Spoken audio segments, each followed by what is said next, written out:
Over the years, we have uncovered countless ancient inventions that remain unsolved mysteries to this day. For example, you might be surprised to learn that people in the distant past once possessed nanotechnology. They also invented the seismograph hundreds of years before modern humans developed the first such device. Not only that, but they even had knowledge of flying machines and napalm. All of these inventions were truly remarkable, and they continue to baffle modern experts. In this video, we'll take a look at some of the most astonishing ancient inventions and artifacts that are still shrouded in mystery even now. But first, don't forget to like and subscribe so that you can be part of our notification squad. The Red Queen. Beneath the dense emerald canopy of Mexico's Palenque National Park, a centuries-old enigma lay dormant, hidden within the crumbling remnants of the once mighty Maya civilization. In 1994, a seemingly insignificant crack in a stone stairway caught the eye of a young archaeologist during routine maintenance work.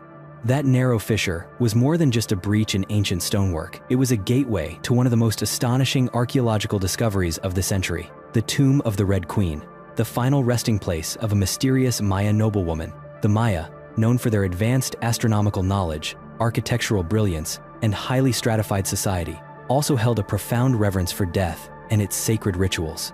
In Palenque, once a thriving hub of Maya power and culture, the dead, especially those of noble birth, were entombed with elaborate ceremony.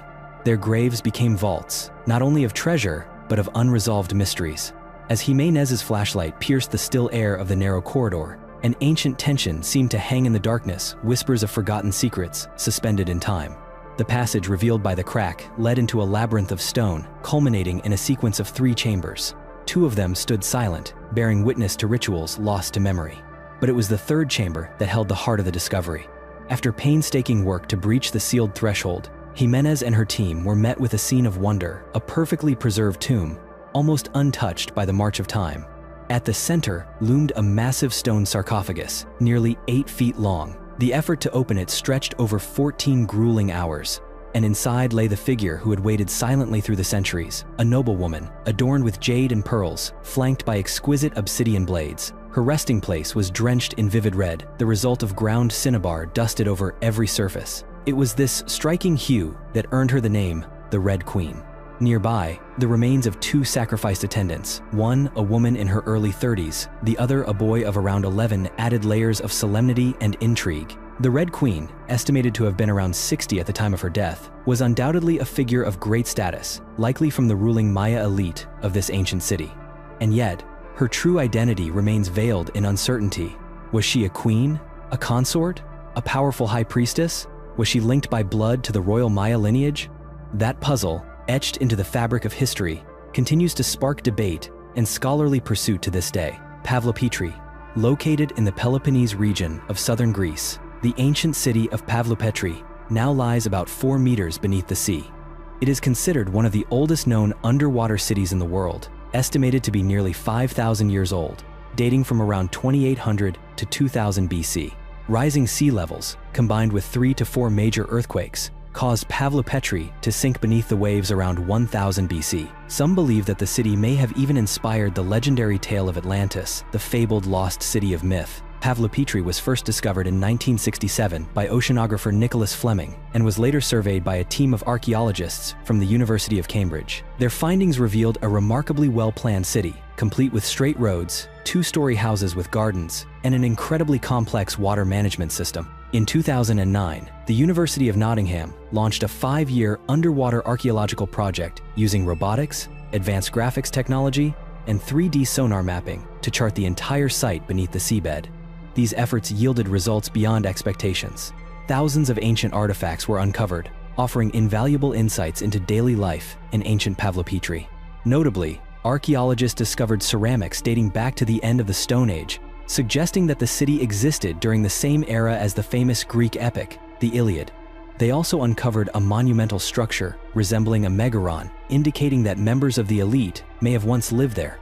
Historians believe Pavlopetri served as a bustling center of trade for both the Minoan and Mycenaean civilizations.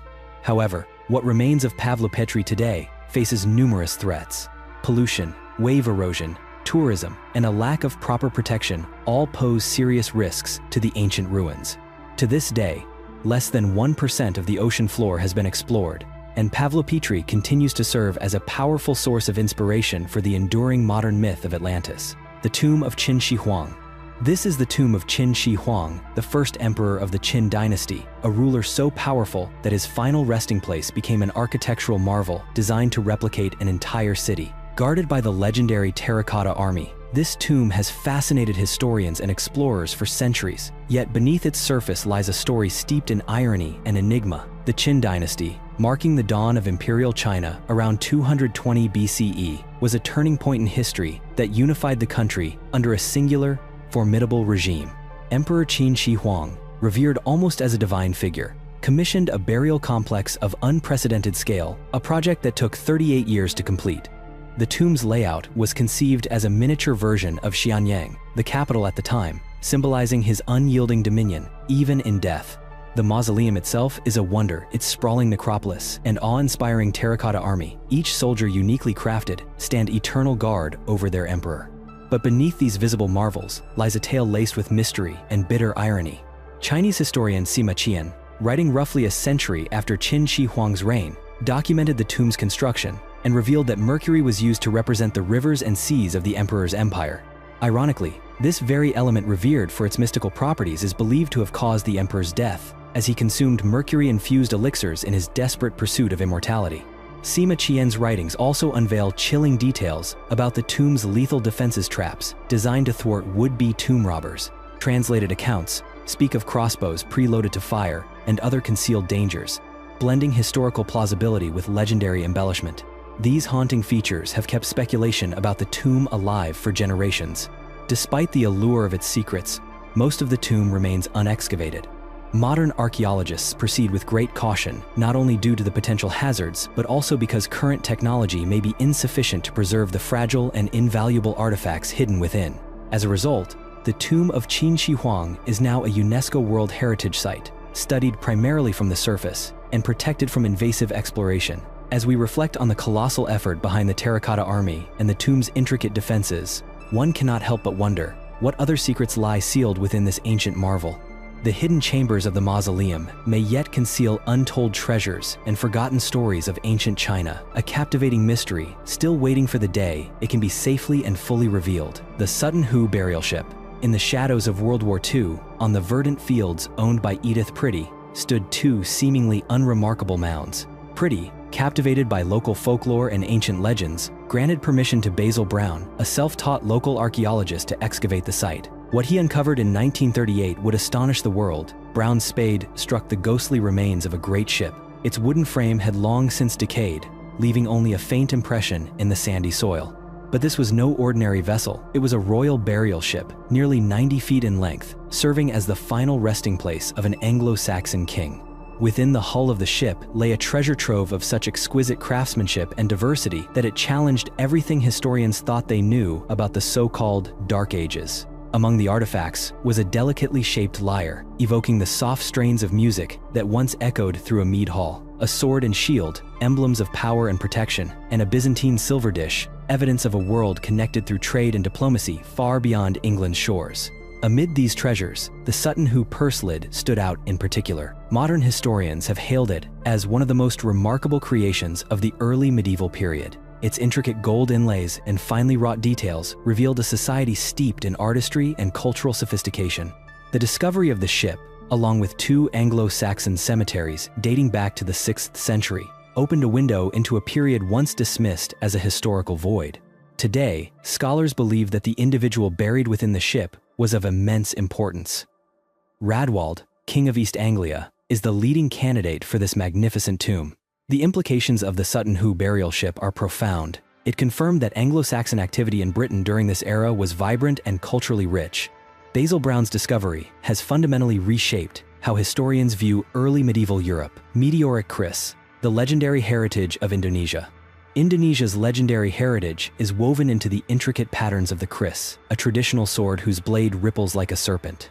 Revered for its ability to pierce swiftly and precisely, this weapon is also believed to be infused with a mystical power, one that depends on the skill of its smith, the materials chosen, and even the very status of its wielder. Countless legends surround the mysterious kris, with some whispering that, if mistreated, the blade can vanish without a trace. Yet for those truly in the know, the secret to crafting these powerful swords lies far beyond our world. According to the legend of a family whose kris forging legacy stretches back 18 generations, the supreme kris must be forged from meteoric iron, sourced from a colossal meteorite that fell near the ancient Prambanan temple in the 18th century. Once in possession of this cosmic metal, master craftsmen would begin the painstaking process of transforming it into blades of otherworldly beauty and mysterious power. The high nickel content of meteoric iron creates swirling, hypnotic patterns on the blade's surface, while the kris's signature curves are shaped with seemingly impossible precision. It is said that a select handful of master artisans still work with the last fragments of this ancient meteorite, cooling molten iron with their tongues and molding it with their bare hands. Forging a kris from meteoric iron is not a task for the faint of heart. The metal must be meticulously folded dozens, sometimes even hundreds, of times, each fold demanding absolute focus and flawless skill. This arduous process can take years, but the result is a masterpiece of weaponry, one that embodies an unparalleled union of beauty and supernatural power. What a man discovered in Egypt shocked the whole world. Let's begin with the story of temperature. Every time archaeological technology takes a leap forward, someone inevitably returns to the pyramids to see if the latest innovation will unlock any new breakthroughs. In 2015, a team of international scientists and architects conducted a joint survey of the Giza pyramid complex and uncovered some deep-seated thermal anomalies within these ancient structures. They recorded higher than expected temperatures in 3 adjacent stones, located in an area that is completely inaccessible at the very bottom of the Great Pyramid. Although various explanations have been put forward, such as the possibility of hidden voids, differences in building materials, or internal air currents, no one can say for certain what the true cause is. Similar anomalies were also discovered in the upper half of the Great Pyramid. This finding came about thanks to the research team's use of infrared thermography to scan the pyramids as they absorbed heat at sunrise, and then again as the limestone cooled during sunset. It's almost a certainty that there are still rooms and secret chambers inside the pyramids that we have yet to reach. But this raises a compelling question. Why would those chambers be warmer than the rest of the structure? Unfortunately, it looks like we may have to wait several more years before we have any real answers. There's a question that comes up time and again when people study the great works of art and monumental structures of ancient Egypt. How did the ancients manage to cut through those massive, thick blocks of stone with an ease that seems almost equivalent to how we slice through butter today? Even the world's largest modern construction companies would have a hard time recreating Egypt's magnificent monuments, yet we're asked to believe that the ancient Egyptians did it all, using nothing but basic hand tools. That's a pretty tough pill to swallow. Maybe they once possessed some kind of incredibly powerful saws. The clearest evidence for this theory lies in the granite sarcophagus inside the king's chamber of the Great Pyramid of Giza. The cut marks on the bottom of the sarcophagus could only have been made by a saw, and not just any saw, but one of enormous size. We can't be sure exactly what kind of saw teeth they used, but it's hard to dispute the evidence left behind by the saw itself. So what happened to the ancient Egyptian stone-cutting technology, and why haven't we ever found a single modern trace of it? If we wanted to, we could make an entire video just about the mysteries swirling around the Great Pyramid of Giza. This structure has stood for more than 4,500 years, and to this day, we still don't truly understand how it was built. That fact alone is enough to earn it a spot on the list of history's greatest enigmas.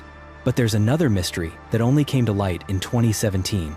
Using advanced scanning technology, archaeologists identified 2 large voids hidden within the pyramid structure, and no one knows for sure what's inside them. They might be nothing more than service tunnels used during construction, or they could be undiscovered tombs waiting in the darkness. One of the voids stretches a full 100 feet and appears to be shaped similarly to the Grand Gallery that lies directly beneath it. It's possible that this space was deliberately designed to reduce the weight of the stone above the Grand Gallery and prevent a catastrophic collapse, but it would be incredible to know for certain. These voids don't seem to have any direct passageways leading into them, which means accessing them won't be easy. Right now, scientists are working on designing new tunneling robots to take on the job. We've just described the Great Pyramid of Giza as being 4,500 years old, but are we really certain about that? Mainstream historians claim that the pyramids of Giza were built over an 85-year period, from 2589 to 2504 BCE, but that might not be entirely accurate. This estimate is based on radiocarbon dating tests conducted on samples taken from inside and around the pyramids back in 1984. At that time, our understanding of radiocarbon dating techniques wasn't as advanced as it is today. Follow-up tests carried out in 1994 and 1995 suggested that the original 1984 estimate could be off by more than 2 centuries, meaning the pyramids might actually be 200 years younger than previously thought. This is significant because it would mean that the pyramid of Senusret II was built about a century after he died. There's another issue as well. Radiocarbon dating results are often based on wood samples, and the ancient Egyptians were known to reuse wood many times. The wood samples taken from in and around the pyramids might have already been quite old before they were ever used in the construction.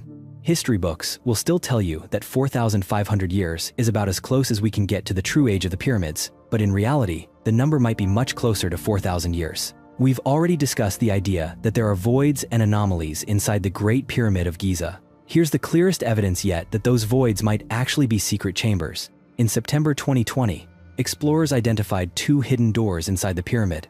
They're located at the end of 2 narrow tunnels that extend from the north and south walls of the Queen's Chamber, coming to a halt at stone blocks before they reach the outer walls. The space inside these tunnels is far too tight for a human to explore, but a robot called WebWatt was sent in and managed to take photos of a small stone door fitted with 2 copper handles. That same robot also captured images of faint red hieroglyphs painted on the walls. These markings are pretty rough, almost like graffiti, so it's possible they're just guide marks left behind by the stonemasons during construction. These shafts couldn't have been intended as ventilation ducts because they don't open to the outside of the pyramid, and they're much too small for a person to fit through. Still, the presence of a door suggests that there's something worth protecting behind it. So, what could it be?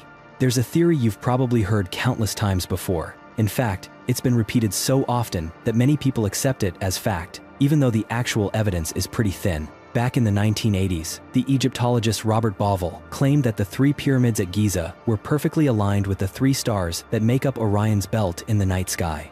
He reinforced this argument in his 1995 book, The Orion Mystery, which went on to become a New York Times bestseller and firmly planted the idea in the public's imagination. The problem is, the whole concept is a bit misleading. You can't actually get the pyramids to line up with Orion's belt unless you invert one or the other. If the ancient Egyptians really wanted to reflect the stars' positions, you'd expect them to have arranged the pyramids in a way that didn't require such an inversion. Secondly, the 3 pyramids weren't built at the same time. There's no evidence to suggest that the 3rd pyramid was even planned when the first was under construction. And third, the positions of stars in the sky change over thousands of years. The stars of Orion's belt today don't look the same as they would have 4,500 years ago. As impressive as the pyramids are today, they were even more dazzling when they were first completed. After more than 4,000 years exposed to the elements, their outer surfaces have become rough and weathered.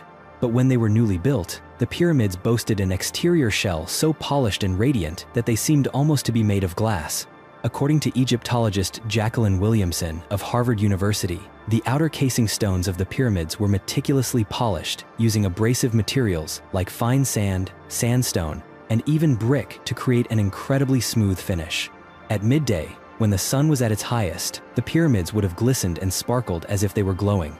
Williamson is absolutely convinced by her findings, arguing that the precision and effort involved in polishing the stones proves the craftsmanship of the pyramid builders far exceeded anything we might have previously imagined. As for the fate of those gleaming outer layers, they gradually faded and crumbled away over time.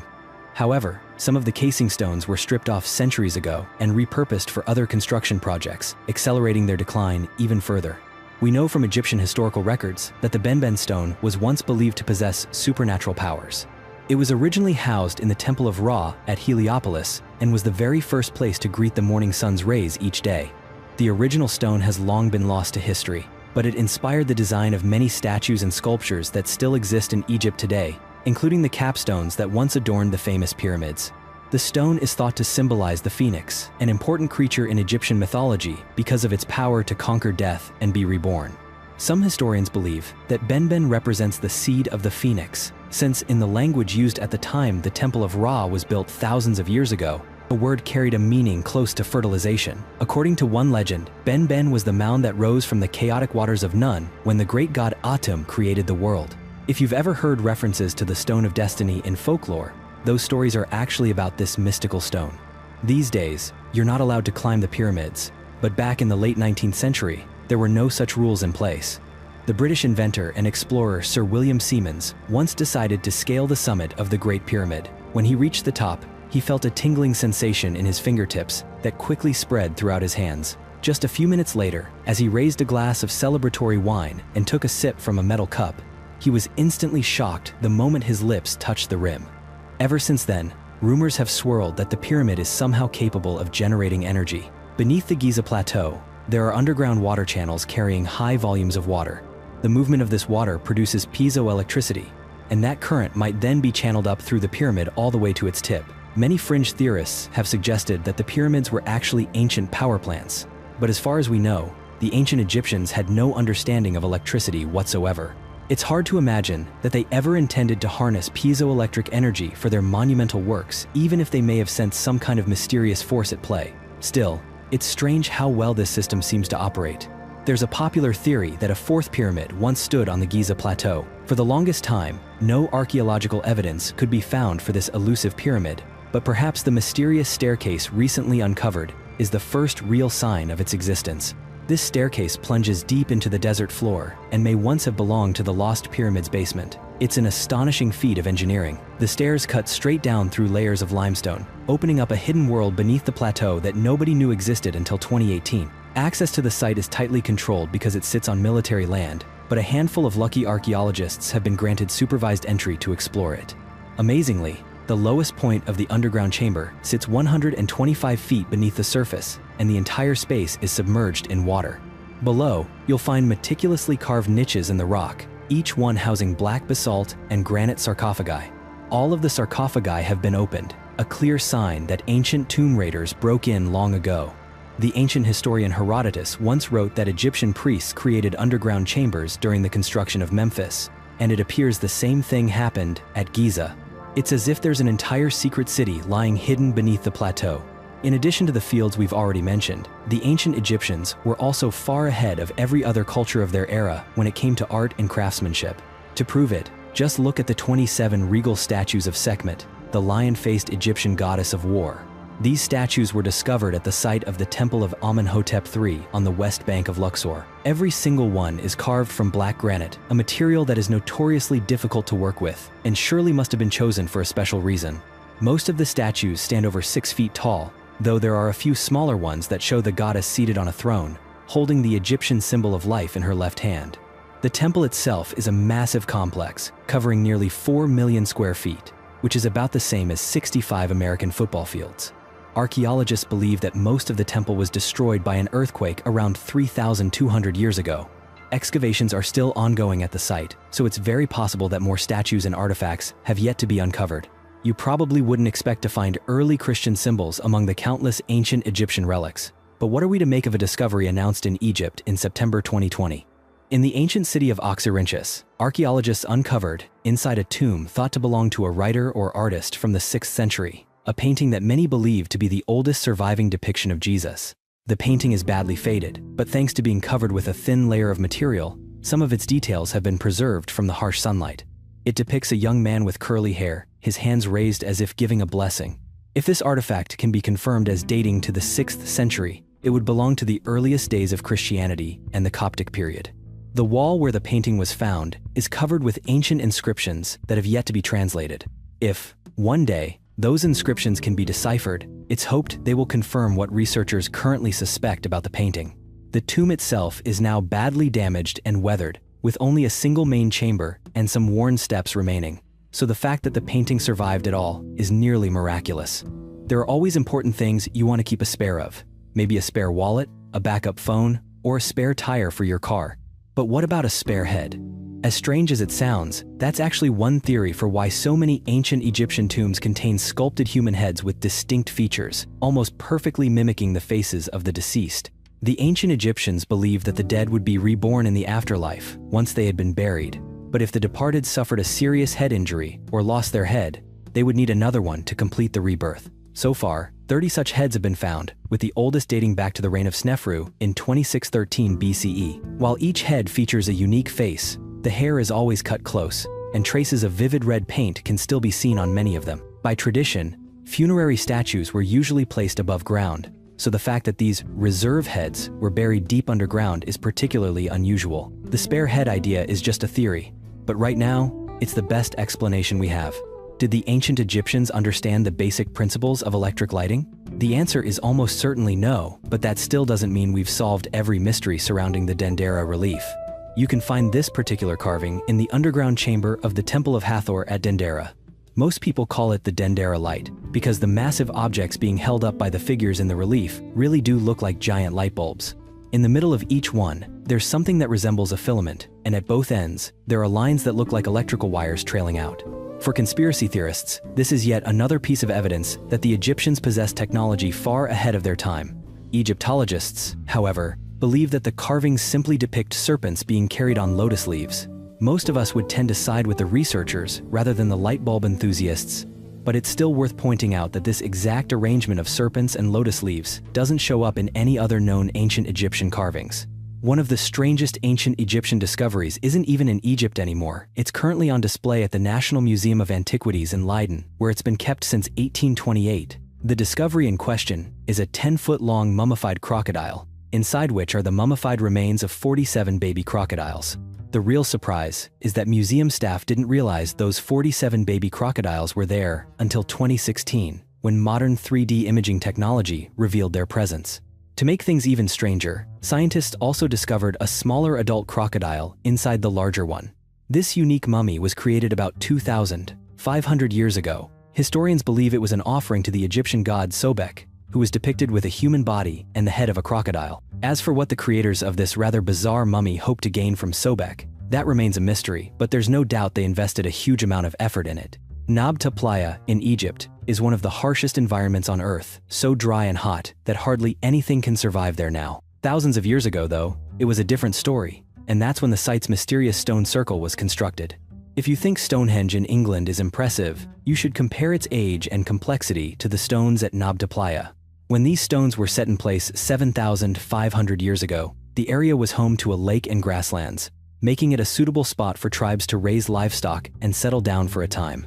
It was likely these early settlers who built the stone circle. Nabta Playa is one of the oldest known archaeoastronomical devices in the world. Its main purpose is to mark the summer solstice, but it also mirrors the arrangement of stars in the night sky. Some astrophysicists believe that 3 stones at the base of the circle represent Orion's belt, while the surrounding stones depict the constellation Orion as it would have appeared thousands of years ago.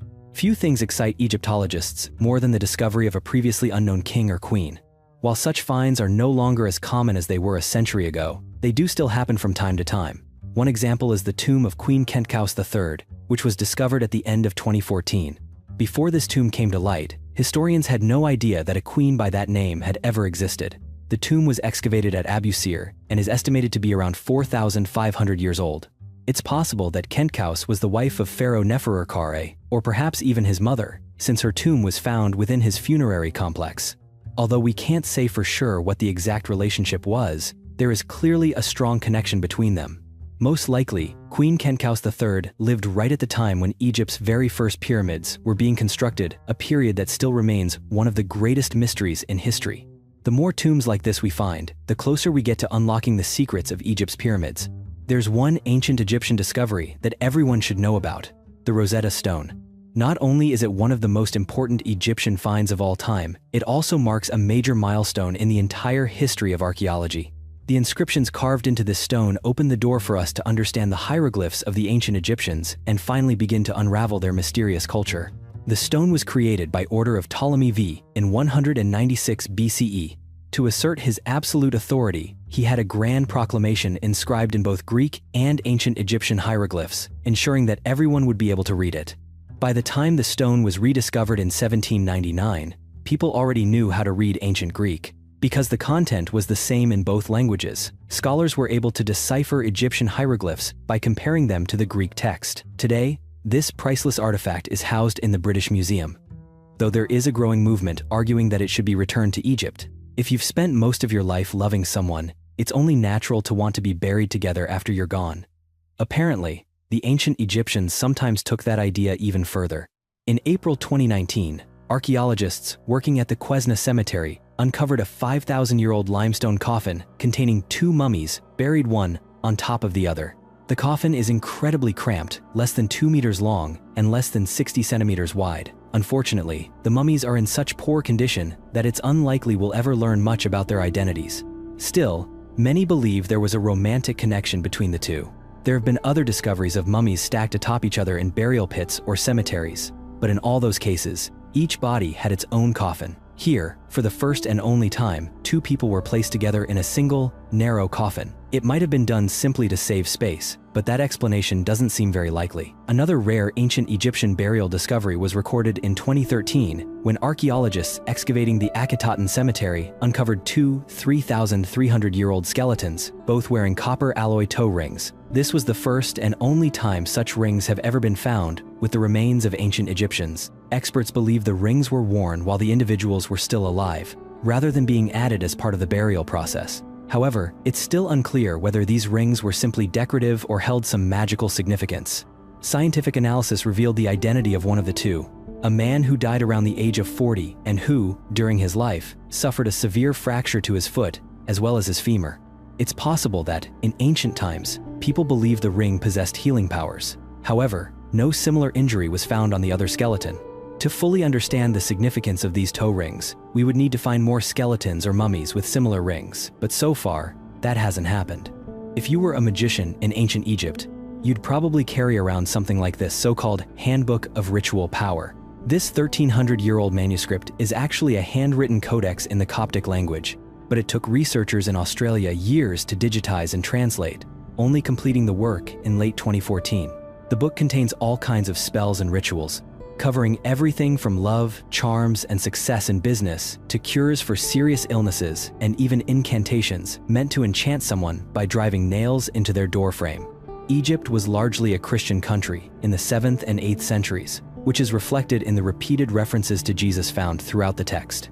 Elsewhere, though, there are passages mentioning Seth, who is described as both the living Christ and the third son of Adam and Eve, a sign that this codex may have belonged to the small but loyal group of Seth worshippers who existed within the early Christian communities of Egypt. The meteoric blade, the Mughal Empire.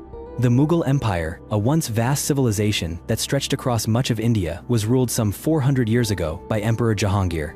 Under Jahangir's leadership, the empire flourished, becoming a land of immense wealth and prosperity, with a capital city rumored to be even larger than London. This golden era allowed Jahangir to amass some of the world's most dazzling treasures, but among them, none was more remarkable than the meteoric blade. In April of 1621, an extraordinary event unfolded in the empire's eastern reaches. Villagers heard a thunderous roar, like rolling storm clouds, and then witnessed a blinding flash streaking down to earth.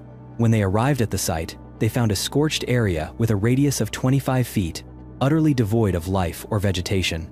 Buried in the center was a piece of iron nearly molten when unearthed that was soon identified as a meteorite. Jahangir regarded the arrival of this meteorite as a gift from God and commanded that the iron be forged into 2 swords and a dagger. In his personal diary, Jahangir described one of these blades as shining brilliantly and possessing incredible toughness. Yet this would be the last time the royal meteorite treasures were mentioned for centuries, as the Mughal Empire eventually fell and its riches vanished into history. It was not until the 1950s that an Iranian man living in Washington, D.C., claimed to possess Jahangir's long-lost dagger. The blade, about 10 inches in length, was adorned with precious metals and featured striking, authentic engravings and patterns. However, testing methods in the 1970s could not provide a definitive answer, leaving many to question the dagger's authenticity. Advances in technology and analytical techniques have since allowed historians to assert with greater confidence that the dagger is indeed meteoric and very likely the royal treasure once crafted for Emperor Jahangir. Xicheng, also known as the Lion City, has been dubbed the Atlantis of the East. The city now lies 40 meters beneath the surface of Qiandao Lake in Zhejiang Province, around 400 kilometers south of Shanghai. In 1959, the entire city was submerged when the Chinese government decided to construct the Shen'an hydroelectric dam, forcing over 300,000 residents to relocate, many of whom had lived there for generations. Originally built during the Tang Dynasty in the year 621, Xicheng is nearly 1,400 years old. What makes the city unique is that it featured 5 entrance gates, a rare deviation from traditional Chinese city planning, which typically included only 4. The ancient city also contains 265 archways, intricately carved with images of lions, dragons, phoenixes, and historical inscriptions. Most of the decorative and architectural features date back to the Ming and Qing dynasties, with several stone structures still intact from as early as 1777, and the city walls retaining visible traces from the 16th century. In 2001, the Chinese government launched an underwater expedition to investigate what remained of the lost city. A decade later, in 2011, the Chinese edition of National Geographic published photos and illustrations reconstructing what Xicheng might have looked like in its prime. While the city isn't especially large in scale, much of its ruins still remain unmapped. Today, advanced diving tours to the sunken city take place from April to November each year, and there are even plans underway to construct an underwater tunnel to open Xicheng to the general public in the future. Though buried beneath cold, deep water, Xicheng has been naturally shielded from the elements and human interference. As a result, many of its ancient stone structures remain remarkably well preserved, turning it into a rare and priceless hidden gem of Chinese history. Ancient flying machines. There is no question that India has long been home to some of the world's greatest minds. For example, mathematician Aryabhata was the first to use zero as a symbol, and inventor Aryabhat created the USB port that is now used everywhere. But did you know that perhaps the most astonishing invention of ancient India was the flying machines known as Vimana? Vimanas are often described as flying chariots, but at times they are also envisioned as palaces soaring through the sky. These marvelous inventions are frequently mentioned in Sanskrit epics and ancient Hindu texts. Many literary works recount stories of gods using these mysterious aircraft to wage battle against evil forces. These flying machines are said to have had a variety of different features, and their pilots needed specialized knowledge to operate them. Some texts even contain fairly detailed instructions for flying. There are descriptions of Vimanas capable of traveling at tremendous speeds over short periods and even launching deadly attacks. Some machines were reportedly equipped with sound-capturing devices that allowed the pilot to eavesdrop on enemy aircraft. So far, none of these ancient flying machines have ever been found, which has led many to believe that perhaps ancient Indians once encountered beings who possessed technology far more advanced than their own, possibly extraterrestrials, or perhaps even time travelers. What do you think about this mystery? Heracleion, Egypt. The legendary beginnings of Heracleion date back as far as the 12th century BC, and the city is mentioned numerous times by ancient Greek historians. According to Herodotus, it was visited by Helen of Troy before the Trojan War began. It is also said to be the place where the divine hero Heracles first set foot in Africa. Known as Thonis by the Egyptians, Heracleion was originally built on a cluster of islands in the Nile River Delta and was intersected by a network of canals, complete with multiple harbors and anchorages. The city served as one of Egypt's main ports for international trade and tax collection. Around 150 BC, a series of major earthquakes followed by tsunamis caused a 110 square kilometer section of the Nile Delta to collapse beneath the sea, taking the city of Heracleion with it. The city remained buried beneath the seafloor for thousands of years, covered in layers of sand and debris, making accidental discovery nearly impossible. However, in the early 2000s, a team of divers working off the coast of Egypt discovered a large stone beneath the seabed and brought it to the surface. It turned out to be a fragment of a statue of Hapi, the god of fertility, who once stood at the western mouth of the Nile as a guardian of Heracleion. The team continued their search and eventually unearthed 6 more fragments of the statue, along with a wealth of other treasures, including temple ruins, pottery shards, precious jewels, coins, oil lamps, ceremonial barges, and busts. Over the years, more and more artifacts have continued to surface. In 2021, a team from the European Institute for Underwater Archaeology, led by French marine archaeologist Franck Gaudiot, uncovered new parts of the sunken city. These discoveries included the remains of a large tumulus, a Greek ceremonial area, and lavish offerings, suggesting that spectacular rituals must have once taken place there. The discovery of such artifacts within Heracleion points to the cultural interplay between the Pharaonic and ancient Greek worlds, and the pivotal role that trade played in binding the two together. Surveys and excavations are ongoing, revealing new insights into this sunken city with every passing year. Van Fortress, Turkey. In 2017, a group of divers discovered the ruins of an ancient fortress lying deep beneath the waters of Lake Van, the largest lake in Turkey. Beginning in 2007, the research team, led by underwater photographer Tahsin Seylan, had conducted a series of expeditions primarily focused on studying microorganisms and investigating submerged archaeological sites within the lake. By 2016, they came across a strange structure near the harbor of Adilsavaz, an ancient lakeside town. It wasn't until 2017, after further surveys, that the team confirmed it was the remains of a fortress, with some of its walls reaching heights of up to 3 meters and stretching across an area of approximately 1 square kilometer. Archaeologists estimate that the fortress was built around 3,000 years ago and is believed to have belonged to the Iron Age civilization of Urartu. The fortress was constructed primarily using large cut stones, and several of these stone blocks bear engravings of lions, a common motif among the ancient Urartians. Previous research, particularly during the 1950s and 1960s, had already hinted at submerged structures in Lake Van. Notably, a 1958 paper by Charles Allen Burney and Lawson described a medieval castle that had reused stone blocks, originally crafted by the Urartians. Today, archaeologists believe that further in-depth research is necessary to determine the precise structure and historical significance of this mysterious fortress. Beneath the cold, deep waters of Lake Van, the ruins of an ancient civilization continue to wait, holding silent clues to Turkey's distant and still unfolding past. The mausoleum at Halicarnassus. Imagine a grand tomb, an architectural symphony blending the elegance of Greek design, the mysticism of Egyptian form, and the structural ingenuity of Lycian influence. Towering above the ancient city of Halicarnassus, this is the mausoleum at Halicarnassus, not merely a burial place, but a powerful symbol of love, authority, and the cosmopolitan spirit of the ancient Hellenistic world. Built around 350 BCE, the mausoleum was commissioned for Mausolus, a satrap of the Persian Empire, and his sister wife, Artemisia II. Though intended as a tomb, it transcended its original purpose, leaving behind a legacy that would echo through human culture for millennia. Rising approximately 45 meters into the sky, this architectural marvel was the result of a collaboration between some of the most celebrated artists and architects of the time. Satyros and Pythias of Priene were the masterminds behind its design, crafting a structure that featured a stepped pyramid, a colonnaded temple-like platform, and atop it all a monumental sculpture of a 4-horse chariot.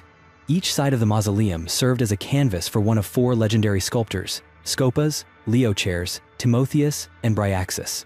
Their combined artistic genius produced a tapestry of sculpted friezes and statues depicting mythological figures, heroic narratives, and divine archetypes, an unparalleled pinnacle of classical art. For over 1,500 years, the mausoleum stood as a testament to human ingenuity and artistic ambition. But time and nature would eventually take their toll.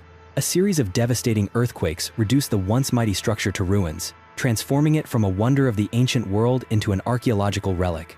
Rediscovered in the 19th century by British archaeologist Charles Thomas Newton, many of the tomb's surviving artifacts, including sculptures and reliefs, were transported to the British Museum, where they continue to offer a window into the artistic and cultural wealth of the classical age. The very term mausoleum, now commonly used to describe any grand and elaborate tomb, finds its origin in this awe-inspiring monument. Today, the site of the mausoleum at Halicarnassus remains a vital archaeological location, offering scholars and visitors alike invaluable insights into ancient engineering, cross-cultural exchange, and the enduring power of monumental art. Dolmen de Dolmen. For thousands of years, a mysterious relic lay silently beneath the Spanish earth, quietly guarding its ancient secrets. It wasn't until the 1920s that the Dolmen de Dolmen, a monumental Neolithic tomb hidden among the hills of Andalusia and dating back nearly 5,000 years, finally revealed itself to the modern world. In 1922, Armando Dolmen, completely unaware of the historical treasure beneath his feet, embarked on a routine construction project on his property. What he uncovered, however, was a portal to a forgotten past. Realizing the immense significance of his find, a German archaeologist named Hugo Obermeier was invited to investigate this ancient mystery. By 1924, Obermeier had unearthed a haunting tableau: 8 human skeletons curled in fetal positions, each interred with ceremonial objects that seemed to whisper the long-lost stories of a vanished civilization. This extraordinary discovery sparked a large-scale excavation of the entire site. From the outside, the Dolmen de Dolmen appeared to be no more than a humble earthen mound. But beneath its modest exterior lay a masterwork of ancient engineering, a passageway over 20 meters long leading into a central chamber constructed with almost celestial precision. The builders of the Dolmen de Dolmen demonstrated a profound understanding of the stars and the movement of the sun. The tunnel was aligned so that, on the day of the spring equinox, the first rays of sunlight would pierce the darkness and illuminate the heart of the chamber, symbolizing rebirth for the departed souls resting within. Inside the dolmen, an archaeological treasure trove awaited. 64 massive engraved standing stones supported the corridor's ceiling, and an array of artifacts, including knives, cups, and fossils, offered subtle clues about the lives of those who once erected this ancient monument. The engravings on the dolmen walls, ranging from simple geometric designs to intricate depictions of warriors, provide a tantalizing glimpse into the beliefs and daily practices of a lost civilization.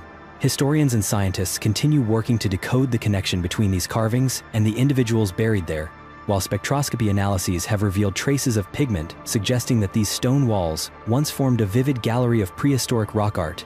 Another striking detail lies in the stones themselves, composed of a mix of materials, some of which are rare in the Andalusia region.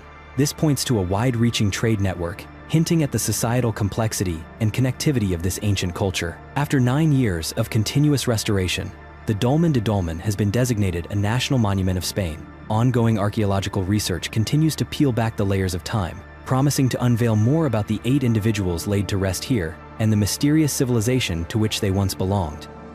Ryu Sato. Comet swords.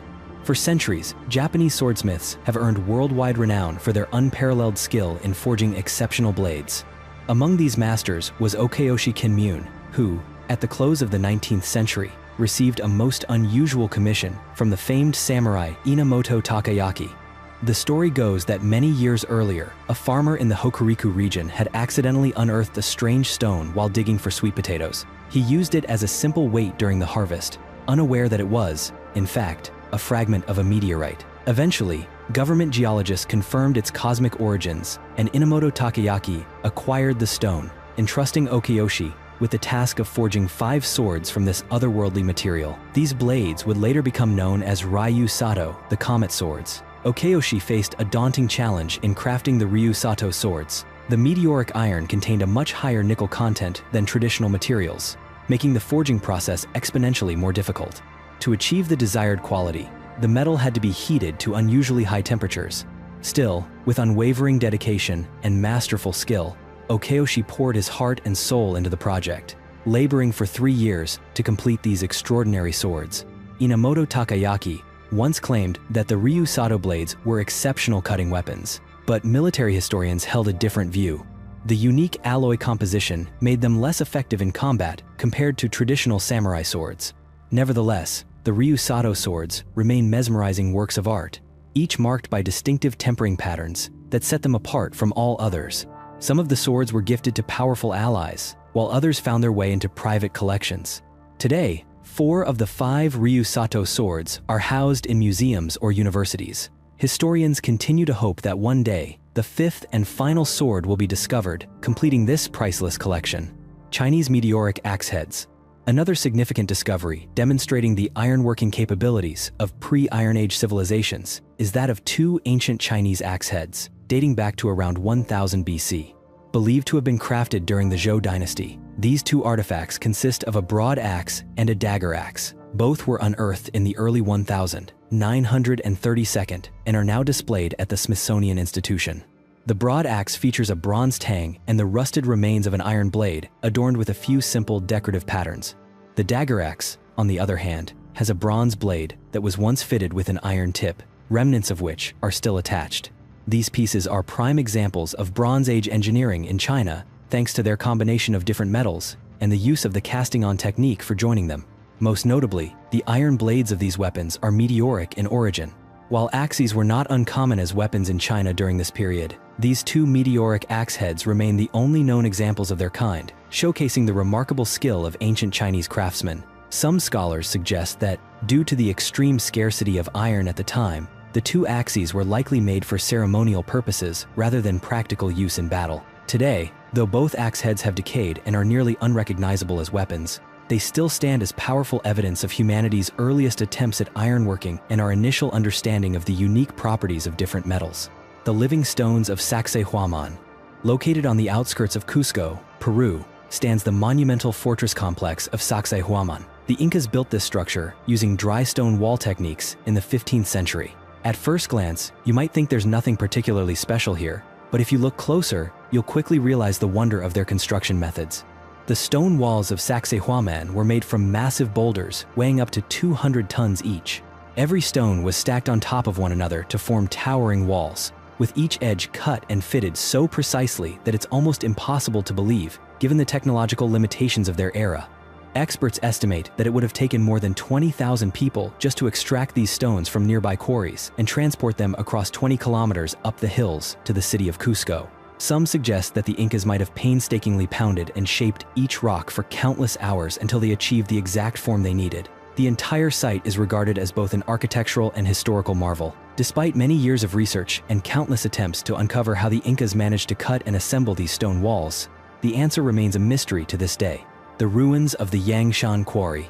About 20 kilometers east of Nanjing, China, on the slopes of Yanmen Shan Mountain, lies the Yangshan Quarry. This is considered one of the most mysterious sites in China, renowned for its colossal stone blocks.